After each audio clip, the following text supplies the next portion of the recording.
going live. Okay, so people online didn't see any of that. That's all right. I can't get to the War of 1812 that I don't think of that song. It's old, but. So before we actually get to the war, and both of those songs relate to the war, we got to figure out why we got to war. Because we've kind of talked about internal stuff, but not external stuff. So when Jefferson came into office, Napoleonic War is still going on. That's partially how we get Louisiana Territory. Oh, one last thing on the Louisiana Territory that I forgot to mention. You know, most people were highly in favor of it. It ratified quickly. New England was not quite convinced. New England and the Federalists, because it doubles the size of the nation, which would make their little part of it less influential in their minds. So keep that in mind. The war in Europe had kind of evolved into a stalemate. France had the better land army. They basically held Europe. Napoleon had rolled over everybody. They don't have Britain yet. It's across the channel. Britain had the better navy. So Britain holds the sea. And for the first couple of years, we don't really care. We're going great guns. They both sides need supplies. Our shippers are more than willing to get those supplies to Europe. But France and Britain, both in an effort to win the war, start harassing American shippers. Neither side is really restrained by the concerns of neutral shipping rights or international law. And the British take one of our ships, the Essex, in 1805. And in one of their admiralty courts, they rule that the Essex was in violation of the British rule of 1856. Go back to Jay's Treaty, the British neutrality, that goods forbidden in peacetime are still forbidden in war, that you can't take contraband, and basically you can't support a warring nation. The Essex had argued that the goods were neutral because they had come through an American port. And the British said no. But Jay's Treaty is about to expire. It's going to expire in 1807, just 2 years. So to replace it, the British set up what we call a paper blockade.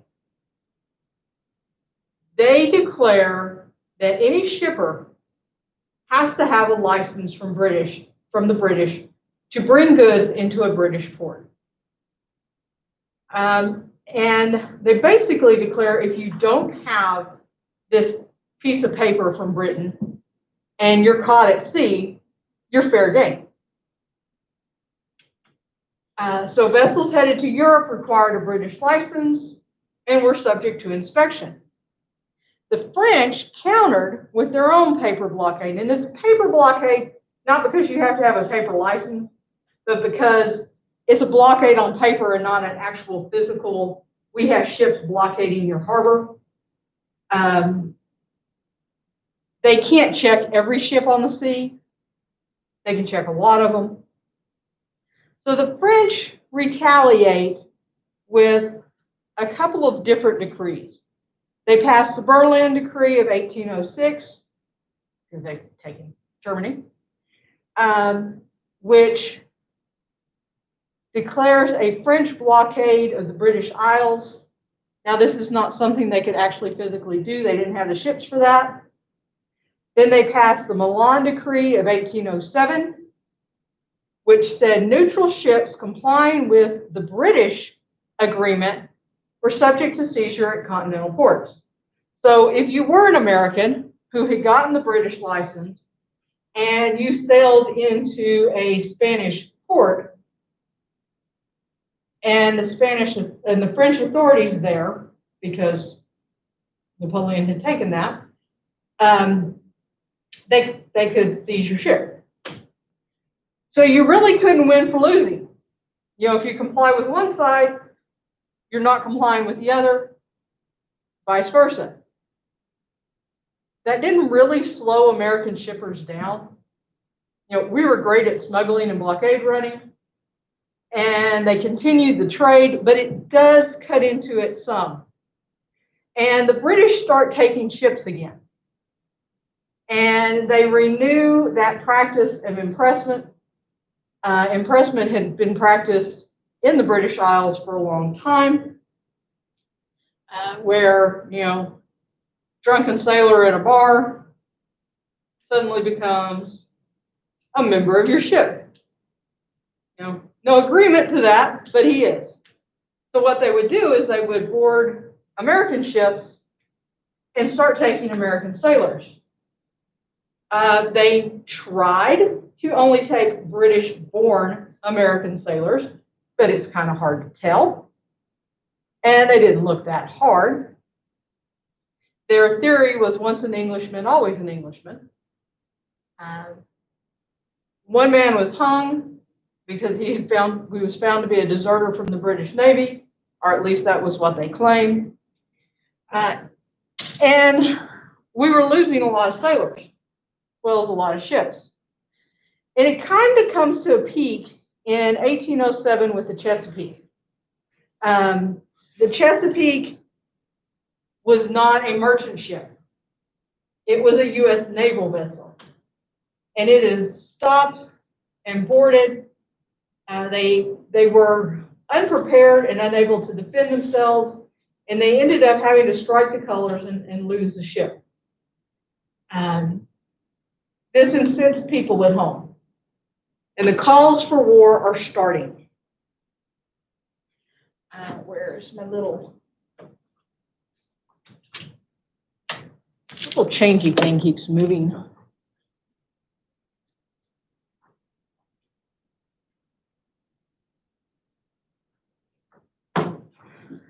Jefferson tries, like Adams, to resist the calls to war.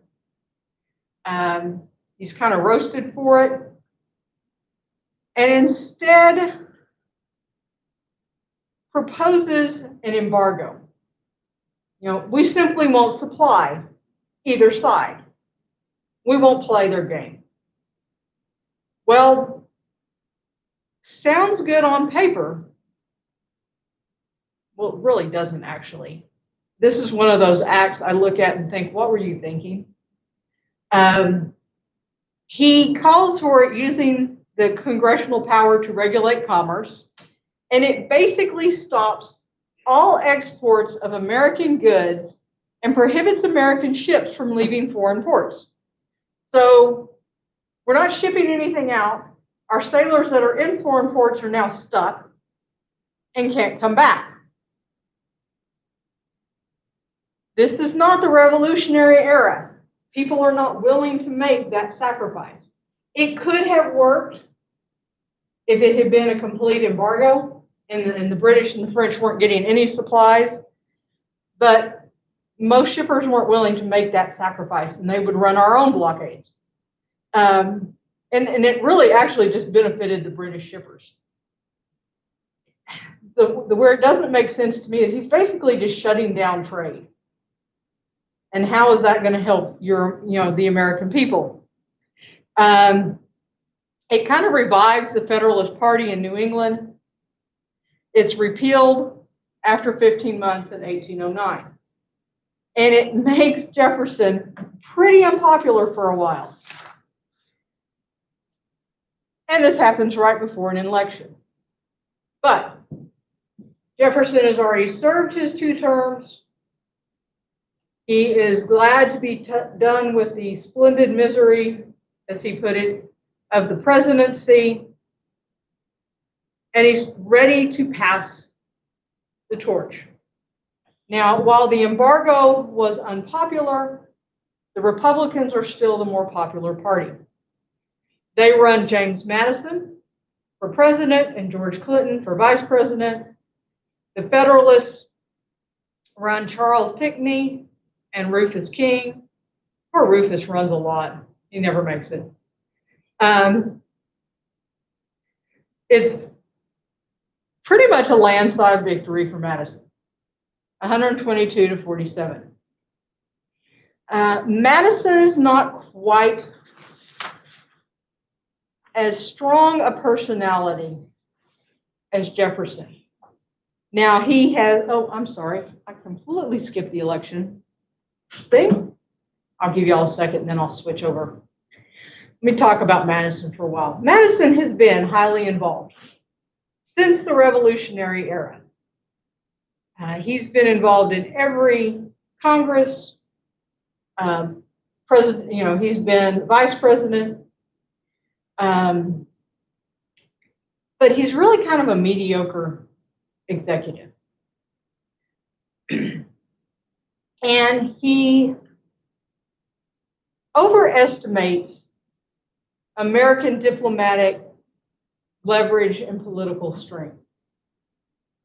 He thinks we're a little bit better in the world's eyes than we probably are. Can I switch?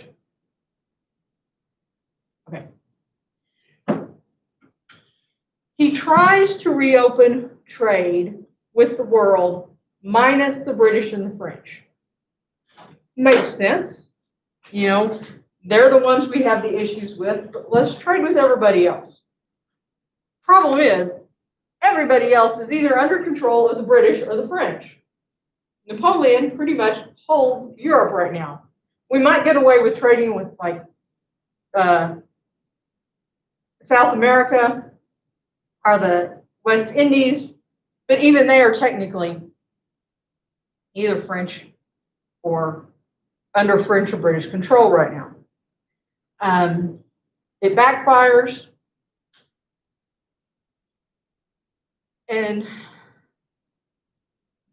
but the ship taking, the impressments, and now you have ship taking on both sides, don't cease. So on June 1st, 1812, Madison asked Congress to declare war. On June 6th, the British actually end restraints on U.S. shipping. They say, okay, we're done. We're going to go back to the way it was. We're going to quit trying to enforce the neutrality rules because they're starting to get desperate for supplies. But it takes so long for communications that the word from British does not get to the United States before Congress declares war on June 18th. So now we've declared war on Britain because Britain is the one that's doing most of the opposition.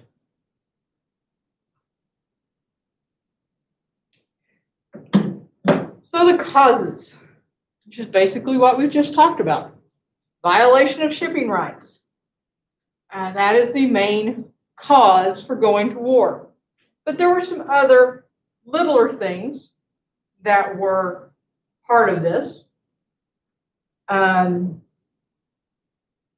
Indians, the British are again through Canada and up kind of through Florida, even though that's under Spanish control, which i.e. means it's under French control. They've started inciting the Indians again. Or at least that is the perception on the frontier. The Indians are also starting to band together. And people on the frontier really think they're backed by the British. The people on the frontier also think that if we go to war with Britain, we have a chance of taking Canada. Early on, we had this obsession with taking Canada. I don't know why, but we did. So the South and the West, the South really wants to get their cotton out. The South and the West are for the war. New England and New York, however, which you would think they would be for the war because that's where all the shipping comes out of, they're against it. They're solidly against it. But, you know, they've been smuggling. They were still doing okay.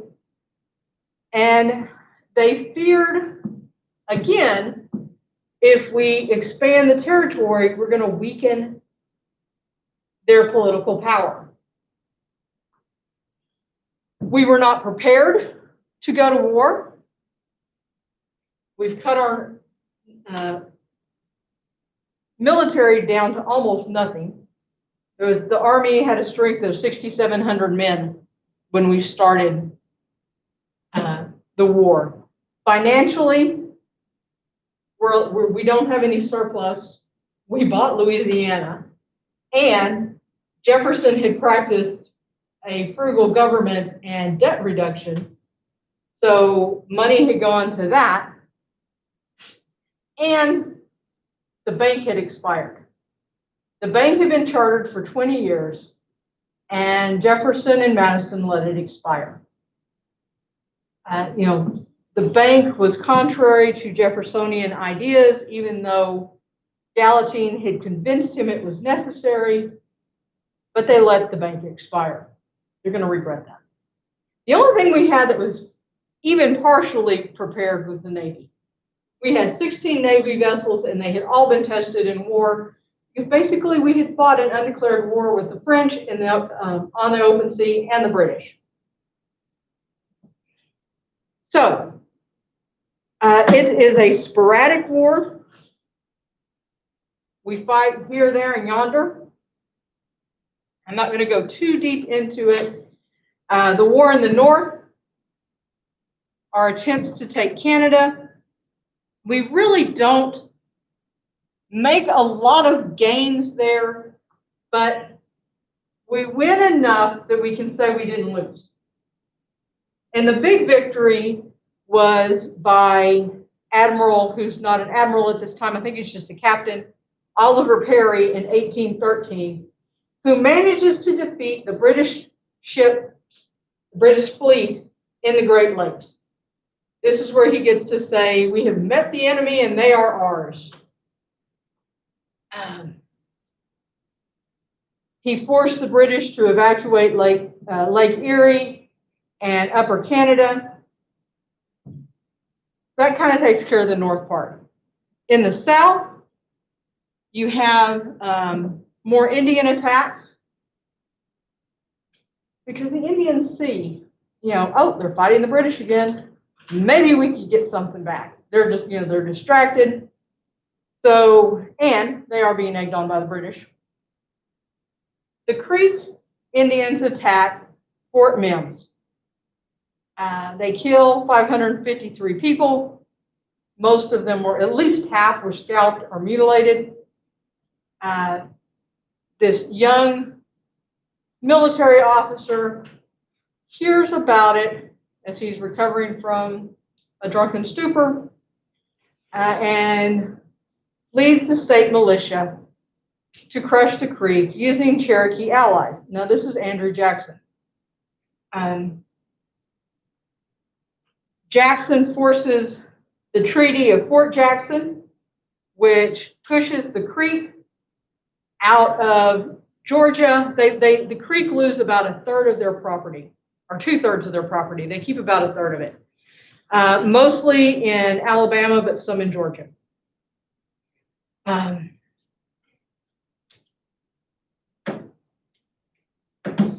And then on an unrelated but related note, on March 30, 1814, Napoleon fails.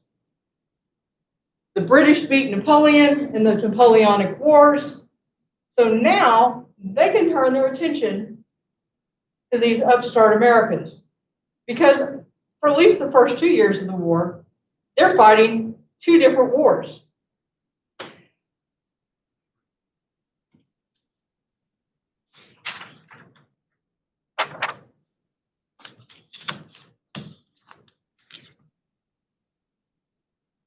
McDonald, who was a U.S.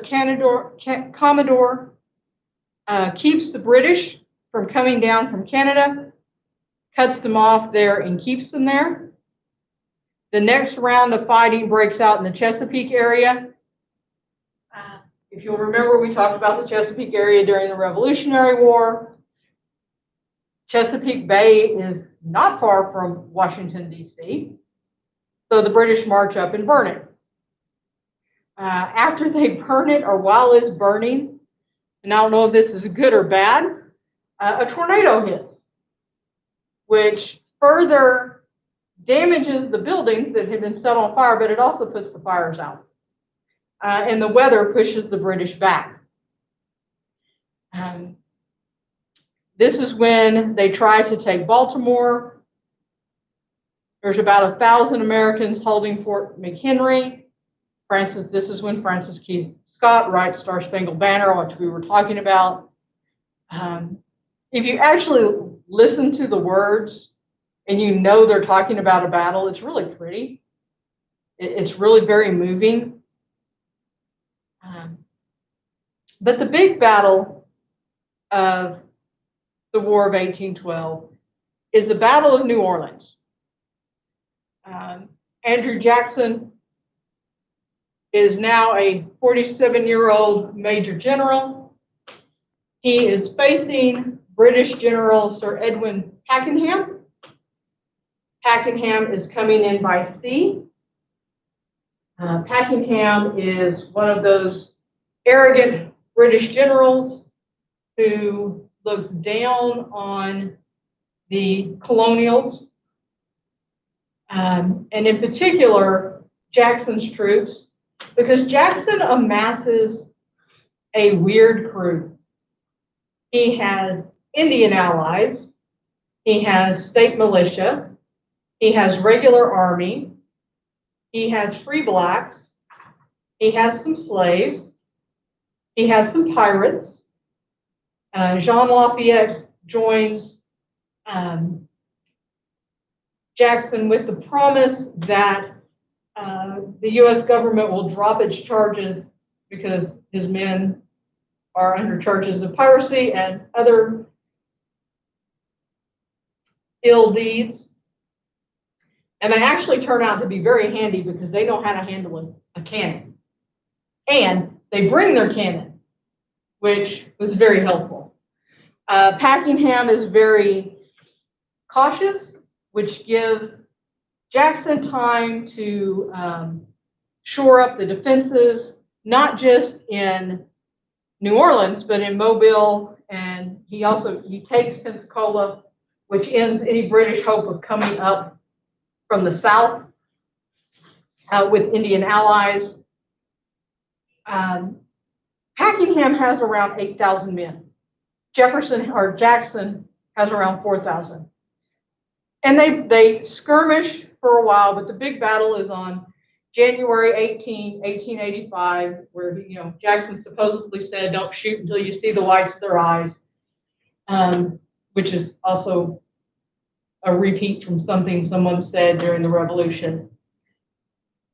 Pakenham tries a frontal assault on those well fortified positions and just gets it handed to him. In fact, he dies in the battle. It's a great win, but it comes after negotiations end the war. Technically, it's not after the peace treaty, because the peace treaty had a provision that said fighting will continue until all parties can be notified.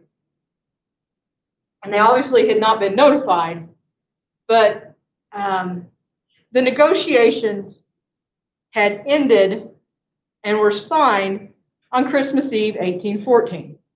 Now, negotiations, we're going to get done way early. Negotiations had started in 1812. Because basically the war didn't even need to be fought. We asked for a declaration of war, or Madison asked for the declaration of war. The British separately offer to end the restrictions on shipping, which is why we're going to war to begin with. But the communications are so slow that it doesn't make it. This, I know I'm repeating myself. But it should have stopped right there. But they started negotiations immediately, but no one would agree to an armistice because the Americans wouldn't agree to an armistice unless the British agreed to quit taking ships. And they weren't ready to do that.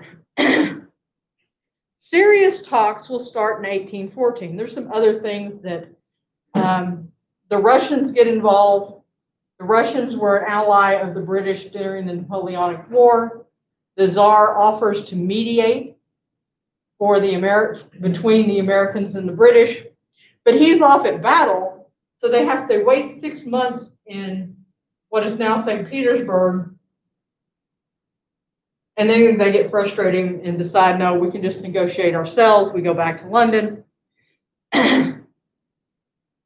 The Americans come into the negotiation demanding that the British abandon impressment and provide compensation for all the ships that were lost.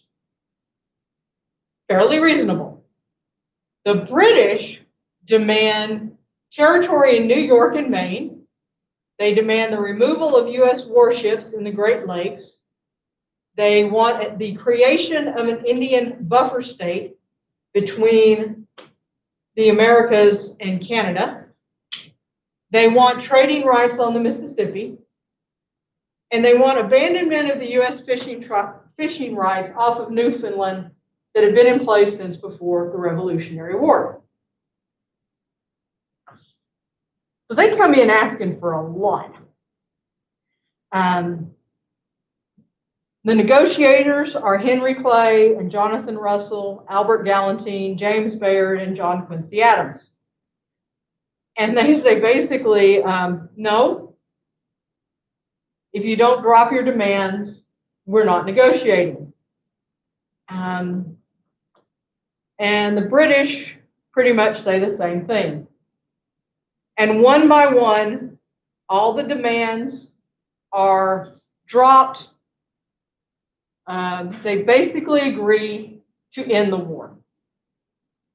I mean, it's kind of a non-agreement agreement, but they end the war, they return prisoners from each side, restore the boundaries to what they were before the war, and call it good. They agree that they will come back and revisit everything else, but they really won't. And this is signed on Christmas Eve. It will be quickly ratified by Congress, and the war is over. Now, while the Battle of New Orleans happens after this, not a lot after, but a little bit after, the Battle of New Orleans becomes a rallying point. We beat the British. We beat them twice now in battle. Arguably one of probably the greatest naval powers and one of the greatest military powers in the world, and we've beaten them twice. But we're going to back up a little. While this is going on, there's a little bit of intrigue going on. It's called the Hartford Convention. The Hartford Convention basically represents the climax of New England's disdain for the war. They called it Mr. Madison's War.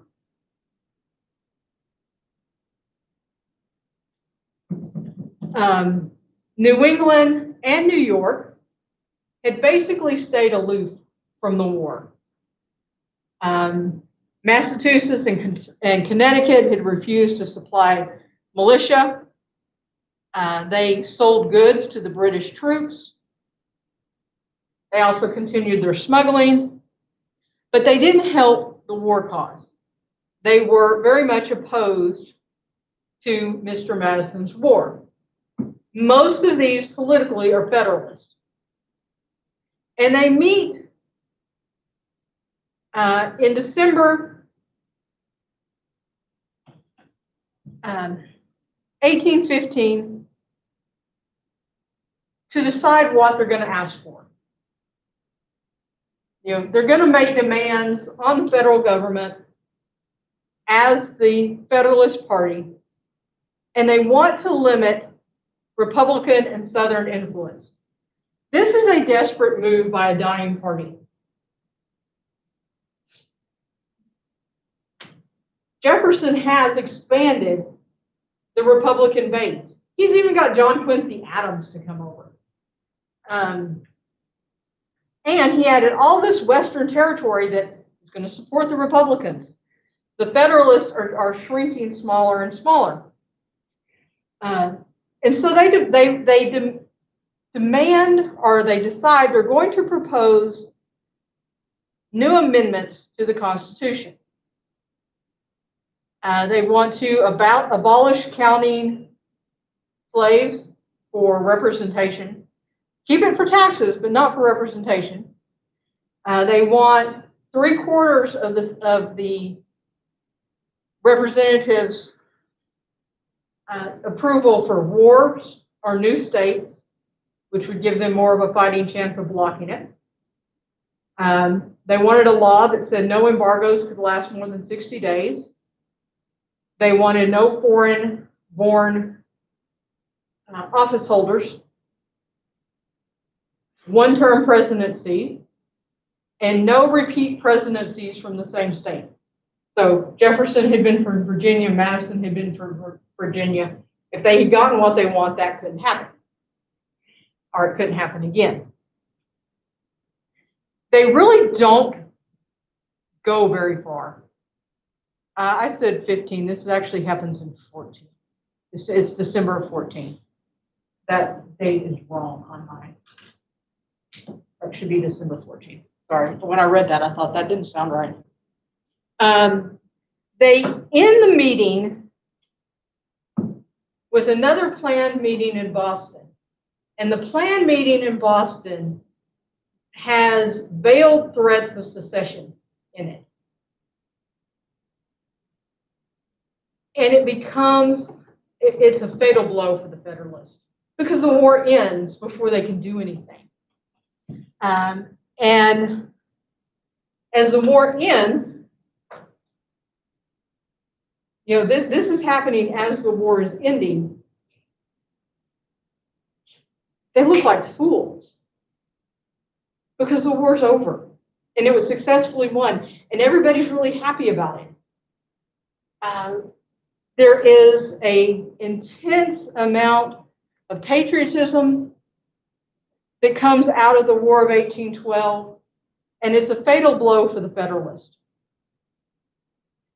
We realize that America is now an emerging world power, and the rest of the world is seeing it too. To draw that kind of to make that point, Madison goes out after the Algerian pirates again. But this time, we're not paying a bribe. Decatur, who has now been moved out, I think he's an admiral already. This is 2 weeks after the end of the war. Decatur takes 10 ships, sails into the port of Algiers with demands that they end all piracy, return all crews and all ships, or face destruction. The Algerian government capitulates, promises to end all piracy, and the other Barbary Coast states follow suit. We are a world power. Domestically, politically, the war signals a reversal of the role of parties. The Republicans have seen, Madison in particular, that some of those Federalist ideas are not so bad. Maybe we do need to keep an army around in case something goes south. Maybe we do need to support our Navy. And we need that national bank back. Because when the war broke out, and the government had to start borrowing money to pay the Army. It wasn't as easy as going down to the national bank and saying, hey, we need a loan from the reserves. They had to go to state banks and private banks. And it was a mess. They also, and I didn't write this on here, realized that internal improvements may be something that the government needs to be responsible for, because moving troops had been a logistic nightmare because there's no national roads. All the roads are under state control, and many of them weren't roads at all, but just paths. So that's going to become an excuse later when we get the highway system. But it kind of starts here. But we end the war on very much on a high note. Everybody is very happy, very proud to be an American, and basically ready to face the world. And since we ended the war, we can end class. I will, before I leave here, I will open the test. You'll have the test today. I'll leave it open until at least noon tomorrow. Try to jump on it and get it in the first 24 hours. We all good? Okay. Then I will see you on Friday and we will discuss the next section.